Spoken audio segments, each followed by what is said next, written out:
Hi friends, நான் மாலினி. இன்னைக்கு ரொம்பவே ஆரோக்கியமான ராகி இடியாப்பம் தாங்க பார்க்க போறோம். எப்பவும் பிரேக்ஃபாஸ்டுக்கு இட்லி தோசைன்னு வச்சு சாப்பிடறத விட இந்த மாதிரி ஆரோக்கியமா ராகி இடியாப்பம் நல்ல சாஃப்டா ட்ரை பண்ணி பாருங்க. செம்ம டேஸ்டா இருக்கும். குழந்தைங்க கூட ரொம்பவே விரும்பி சாப்பிடுவாங்க. நல்ல எம்மி அண்ட் டேஸ்டியான இந்த ராகி இடியாப்பத்தை நல்ல மெத்துன்னு பூ மாதிரி எப்படி செய்யறதுன்னு பாக்கலாங்க. நான் சொல்லியிருக்கிற டிப்ஸை ஃபாலோ பண்ணி செஞ்சீங்கன்னா உங்களுக்கு ராகி இடியாப்பம் எவ்வளவு நேரம் ஆனாலும் வர ஆகாம நல்ல சாஃப்டா பூ மாதிரி இருக்கும். இப்ப டேஸ்டியான இந்த ராகி இடியாப்பத்தை எப்படி செய்யறதுன்னு பாக்கலாங்க. ஃபர்ஸ்ட் கடாயில 2 கப் அளவுக்கு ராகி மாவை சேர்த்துக்கலாங்க. ட்ரையா ஒரு 2ல இருந்து 3 நிமிஷம் மீடியம் ஃபிளேம்ல வறுத்து எடுத்துக்கலாம். நான் கடையில வாங்கின ராகி மாவு தான் யூஸ் பண்ணிருக்கேன். மாவை நல்லா வறுத்து எடுக்கிறதுக்கு முன்னாடி ஒரு டைம் சலிச்சுட்டு நீங்க வறுத்து எடுத்துக்கோங்க. மாவை மீடியம் ஃபிளேம்ல வச்சு ஒரு 2ல இருந்து 3 நிமிஷம் நல்லா வறுத்துக்கலாங்க. நல்லா ட்ரையா ரோஸ்ட் பண்ணி எடுத்துக்கோங்க.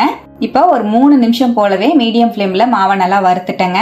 இப்போ நம்ம வறுத்த மாவை வேற ஒரு பிளேட்டுக்கு நான் மாத்தி வச்சுக்கிறேன். அதே கடாயில 2 கப் அளவுக்கு தண்ணி சேர்த்துக்கலாங்க. நம்ம 2 கப் அளவுக்கு ராகி மாவு எடுத்திருந்தோம். 2 கப் அளவுக்கு தண்ணி சேர்த்துக்கலாம். 1/2 டீஸ்பூன் உப்பு சேர்த்துக்கலாம். 1 டீஸ்பூன் நெய் ஆட் பண்ணிக்கலாங்க. நெய்க்கு பதிலா நீங்க ஆயில் கூட யூஸ் பண்ணிக்கலாம். தண்ணி நல்லா சூடான உடனே நம்ம வறுத்து வச்சிருக்கிற மாவை வந்து சேர்த்துக்கலாம். இப்ப பாருங்க, தண்ணி நல்லா சூடாக ஆரம்பிச்சிருச்சு. இந்த மாதிரி லைட்டா பபிள்ஸ் வரும்போது நம்ம மாவு வந்து ஆட் பண்ணிக்கலாம். இப்ப நம்ம வறுத்து வச்சிருக்கிற ராகி மாவை சேர்த்துக்கலாம். நல்லா மிக்ஸ் பண்ணி விட்டுக்கலாங்க. ராகி மாவு சேர்த்துட்டு ஸ்லோ ஃபிளேம்ல வச்சு நல்லா கலந்து விடுங்க. மாவை நல்லா ஃபுல்லா கலந்ததுக்கு அப்புறமா ஸ்டவ் அணைச்சிருங்க. இப்ப பாருங்க, மாவை நல்லா ஃபுல்லா கலந்துட்டேன். இந்த மாதிரி நல்லா கலந்துட்டு இதை அப்படியே மூடி போட்டு வச்சிடலாம். நம்ம கை பொறுக்கிற சூடு வந்ததுக்கு அப்புறமா மாவை பிசைஞ்சு எடுத்துக்கலாங்க.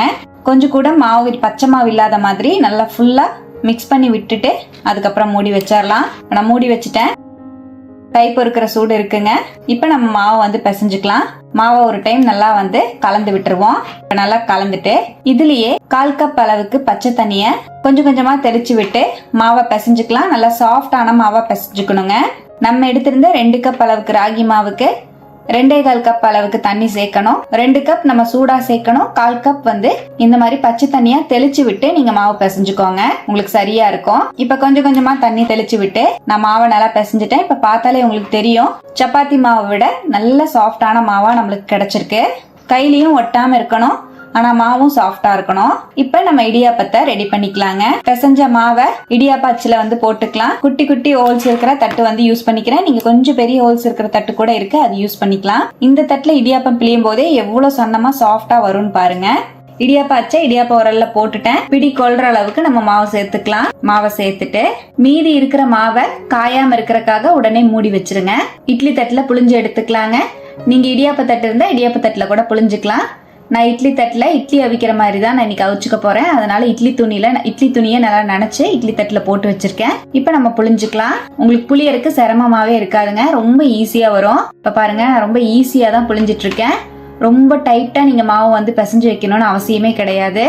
நான் சொல்லியிருக்கிற மெஷர்மெண்ட்ஸை கரெக்டா ஃபாலோ பண்ணி தண்ணி ஆட் பண்ணீங்கன்னா உங்களுக்கு கரெக்டா வருங்க. இந்த மாதிரி இடியாப்பத்தை ஃபுல்லாவே நான் புளிஞ்சிட்டேன். 2 தட்டுலயுமே இடியாப்பத்தை நான் புளிஞ்சு எடுத்துக்கிறேங்க.